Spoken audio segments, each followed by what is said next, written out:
So there was this sale on Cyber Monday yesterday, in fact, on the Google Play Store, and you could buy a movie for half price today. And I wanted to get something related to World War One, so I did a search, and there isn't really that many really well-known World War One films. Sure, there's All Quiet on the Western Front, there's War Horse, there's that hill, is it Hill 59 or something, about the miners who go underneath the trenches, and there's lots of black and white films from sort of the 30s, 40s, 50s about it. And of course there's Lawrence of Arabia, which is the film I ended up getting, which I have seen before.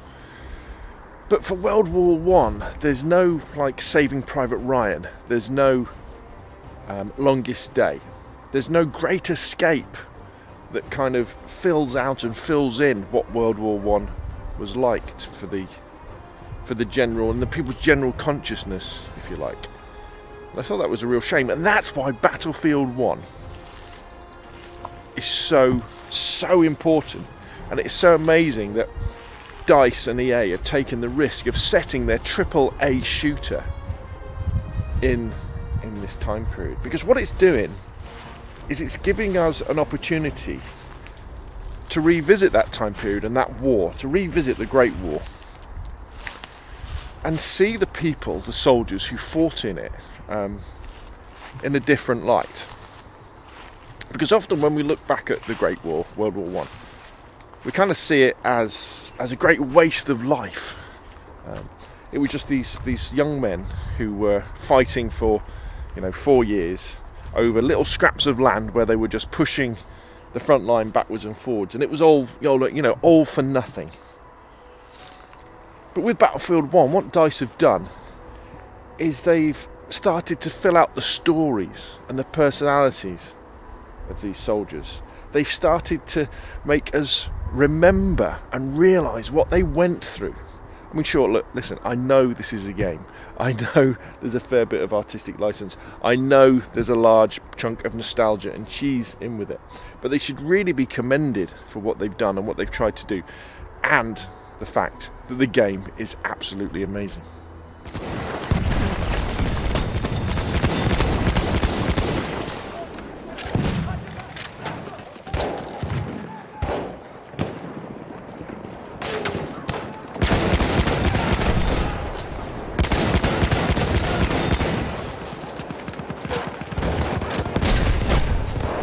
Erste Hilfe, greif zu! Danke.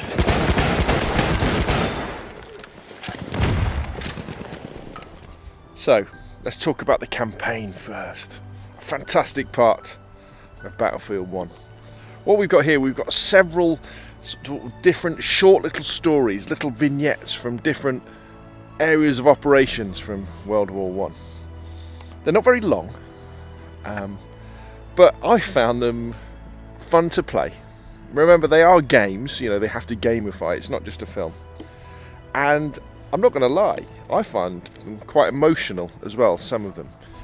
Because, I'm the sort of person who sheds a little bit of a tear at the end of Saving Private Ryan. And if you're that sort of person too, or you enjoy that sort of cheese, then you will really, really enjoy the campaign in Battlefield 1. Remember, it is a game. They've got to make it fun. And it takes the genre, the first-person campaign, and really moves it on from the likes. I know people this year have been talking about how great Call of Duty is. The campaign, it's nothing compared to the Battlefield 1 campaign. And I think you'll really enjoy it. One little thing though, before you start playing the campaign, take a stroll down to your local war memorial. Take a look at the names that are embossed on that war memorial, and then play the campaign, and I'm sure you'll see it in a little bit of a different light.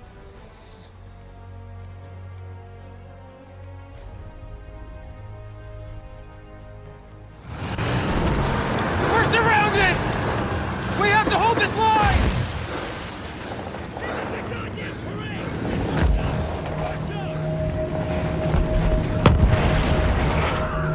They're coming! Stand fast!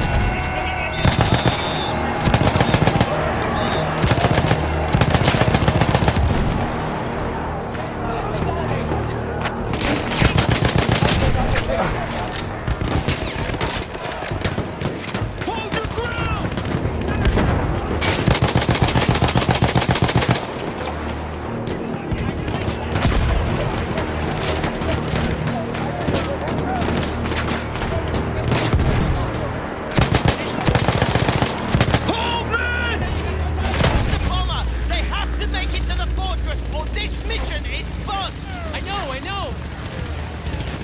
Why? Why? Bloody hell! Stop it now! Whoa, they're bloody mean it, don't they? Head for head! We're okay. Hold on. You promised you'd get me back in one piece!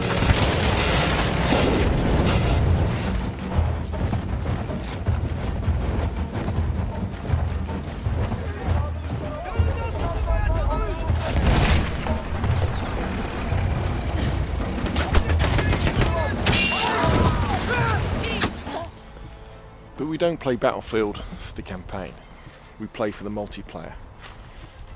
And right from the beginning, it's been excellent. The graphics are amazing, even on the PlayStation 4. I understand on the PC, they're breathtaking. The sounds are immersive. The guns feel great. The map design is some of the best I've ever played on. Sure, you know, there are some problems. Snipers, annoying. Gas kind of gets in the way, isn't really that helpful. I'm sure the people who enjoy using it is. But overall, the multiplayer experience is immersive and great fun, not only when you're playing by yourself, but times that by 10 when you're playing with a squad of friends as well.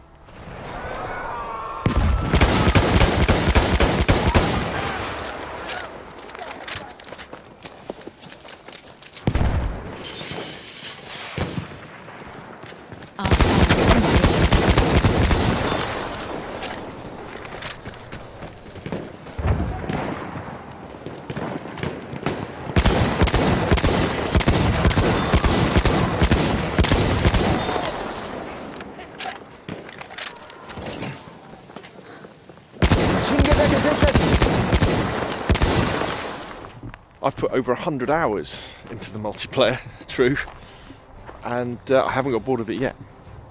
You can't really say fairer than that. The multiplayer on Battlefield 1 is excellent.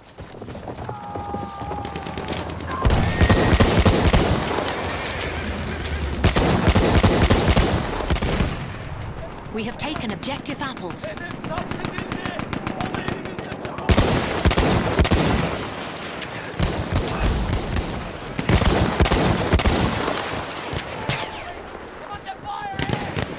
Something that a lot of people were worried about when they announced Battlefield 1 was going to be set in World War 1 was the type of weapons we were going to be using. Worried it was going to all be bolt action, sort of single shot rifles. But DICE have staged the game late on in the war when automatic small arms were starting to become available. So there's plenty of automatic LMGs and SMGs and semi-automatic rifles as well. Now, remember, they've used a fair amount of artistic license to get away with that. But it kind of highlights again the fact that we don't really know that much about World War One. And using these weapons, funnily enough, does make you appreciate a little bit how difficult it must have been to start using them. And how much change was going through not only the way that we waged war from 1914 to 1918, but the technology that was used to fight the war as well. And that kind of brings me on to why I'm here, out on this walk, doing this video review of a video game instead of posting lots of actual gameplay. Where I'm actually today is I'm on Browndown Military Training Ground, which is open to the public. And for hundreds of years, this has been used by the British military to train, to practice, to fight. And there's something here very special here, indeed.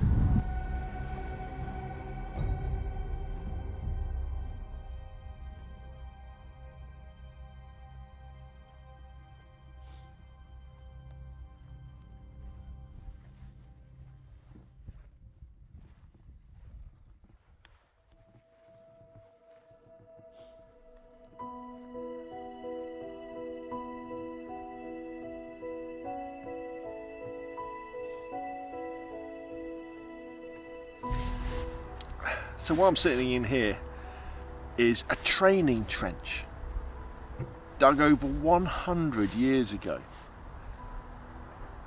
This whole area, they reckon there's hundreds of meters of these trenches hidden underneath the gorse and the grass. Most of them probably filled in. This one, we can still get the idea of it. Tens of thousands of Commonwealth soldiers would have trained in this area. It was a massive World War I battlefield. And they would have trained here from 1914 to 1918 before being shipped to France to fight and die for real. And I guess kind of a bit like World War I, these trenches have lain forgotten for too long. And what Battlefield enables us to do is to start telling the stories, remembering the stories of the people who fought in that war. We're not glorifying the conflict. We're not saying it was a really good thing. War is hell. But I think it's so important that we look back and we can remember the price that these people paid. And maybe some of the debt we owe them too. And what is just absolutely fantastic is how well DICE have produced this Battlefield 1 game. How good it is to play, and how it has introduced a whole new generation to the Great War. And maybe it'll encourage them to learn a little bit more about it. So what you want to be doing is you want to stop playing this video, get down the shops or get on the PSN store and get a copy of BF1 and start playing it straight away. It is without a doubt the best game of 2016. It's probably the best shooter of this generation. I can't really say any more than that. If you enjoyed the video, hit the thumbs up. If you want to see more of the same, subscribe. Please put your questions and comments down below. Thank you very much for watching, and I'll see you again soon. One day, all this will be over. The war to end all wars will be won by one side or the other. The guns will rust, grass will grow, and there'll be nothing left of any of this. The land will heal itself, as everything does in the end. We'll be long gone by then, but maybe not forgotten. History only remembers 1 in 1,000 of us. Then the future will be filled with stories of who we were and what we did, how we lived, how we fought, and how we died. When this is all over and the war is won, they will remember us. But until that day comes, we will stand. We will look death in the eye. And we will fight.